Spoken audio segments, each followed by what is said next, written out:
Hello అండి. Welcome to my channel.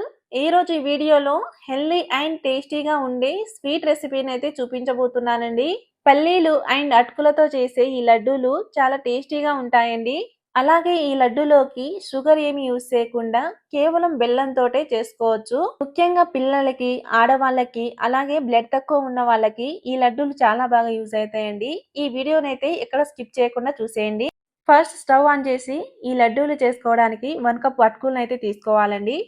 ఇప్పుడు ఫ్లేమ్‌ని లో టు మీడియంలో చేసుకొని ఈ అటుకుల్ని క్రిస్పీగా అయ్యేంత వరకు ఫ్రై చేసుకోవాలి. ఈ అటుకులు ఫ్రై అవ్వడానికి ఎక్కువ టైం అయితే పట్టదండి.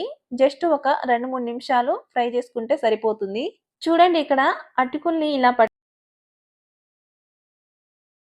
వేయించుకున్న ఈ అటుకుల్ని తీసి పక్కన పెట్టుకుందాం.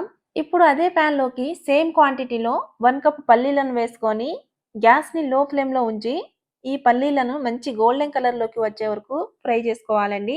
ఇలా లో ఫ్లేమ్‌లో ఫ్రై చేయడం వల్ల పల్లీలో ఉండే పచ్చి వాసనంతా పోయి లోపల నుంచి పల్లీలు క్రిస్పీగా కుక్ అయ్యి ఈ లడ్డూలకి మంచి టేస్ట్ అనేది వస్తుందండి. పల్లీలు ఫ్రై చేసుకోవడానికి 8 నుండి 10 నిమిషాల వరకు టైం పడుతుందండి. కొంచెం టైం పట్టినా సరే ఈ పల్లీలను క్రిస్పీగా ఫ్రై చేసుకున్నాక తీసి చల్లార్చుకోవాలండి. ఈ పల్లీలు పూర్తిగా చల్లారాక పల్లీలను ఇలా చేత్తో నలిపినట్టయితే పొట్టు అనేది చాలా ఈజీగా వచ్చేస్తుందండి. ఇదే విధంగా చేత్తో నలుపుతూ మొత్తం పొట్టునైతే తీసేసుకోవాలి. చూడండి ఇక్కడ పల్లీలైతే ఎంత చక్కగా కుక్ అయినాయో. ఇప్పుడు ఒక మిక్సీ జార్ తీసుకొని అందులోకి ముందుగా వేయించుకున్న అటుకులను వేసి ఈ అటుకుల్ని మరీ మెత్తగా కాకుండా రవ్వలా గ్రైండ్ చేసుకోవాలండి. ఇలా గ్రైండ్ చేసుకున్న ఈ అటుకుల్ని ప్లేట్లోకి అయితే తీసేసుకోవాలండి. సేమ్ అదే మిక్సీ జార్లోకి వేయించుకున్న పల్లీలను వేసుకొని మెత్తని పౌడర్‌లా గాకుండా కొంచెం కోర్స్‌గా గ్రైండ్ చేసుకోవాలండి. చూడండి ఇక్కడ పల్లీలు మధ్య మధ్యలో చేతికి ఇలా తగులుతూ ఉండేలా గ్రైండ్ చేసుకోవాలి. ఈ విధంగా గ్రైండ్ చేసుకున్నాక ఈ పౌడర్‌ని అటుకుల పౌడర్‌లోకి వేసుకొని ఈ రెండిటిని ఒకసారి కలుపుకుందాం. ఇలా కలుపుకున్న ఈ పౌడర్‌ని పక్కన పెట్టుకోవాలి. ఇప్పుడు గ్యాస్ మీద గిన్నెను పెట్టుకొని ఏ కప్పుతో అయితే పల్లీలు, అటుకులు తీసుకున్నామో అదే కప్పుతో 1 ½ కప్పు వరకు బెల్లాన్ని వేసుకోవాలండి. అదే విధంగా పావు కప్పు వరకు వాటర్‌ని పోసుకొని బెల్లాన్ని పూర్తిగా కరిగించుకోవాలండి. బెల్లం ఇక్కడ ఎటువంటి పాకం రావాల్సిన అవసరం లేదండి. జస్ట్ బెల్లం కరిగి ఇలా ఒక పొంగు వచ్చే వరకు ఉంచి స్టవ్ ఆఫ్ చేసి పక్కన పెట్టుకోవాలి. ఇలాంటి మరెన్నో హెల్తీ వీడియోస్ కావాలంటే ఈ ఛానల్‌ని లైక్ చేసి సబ్స్క్రైబ్ చేయండి. అలాగే పక్కనున్న బెల్ ఐకాన్ని కూడా ప్రెస్ చేయండి. ఇప్పుడు ఒక ప్యాన్‌లోకి 2 టేబుల్ స్పూన్ వరకు నెయ్యి వేసుకొని ఇందులోకి బాదం పప్పు వేసి బాదం పప్పుని క్రిస్పీగా వేయించుకోవాలి. ఇక్కడ కావాలంటే వేరే డ్రై ఫ్రూట్స్ కూడా వేసుకోవచ్చండి. బాదం పప్పు ఇలా వేగుతున్నప్పుడు ఇందులోకి 2 టేబుల్ స్పూన్ వరకు నువ్వులు వేసుకోవాలి. అలాగే కొద్దిగా అవిసె గింజల్ని వేసి వీటిని చక్కగా లోపల పచ్చి వాసన పోయే వరకు వేయించుకోవాలండి.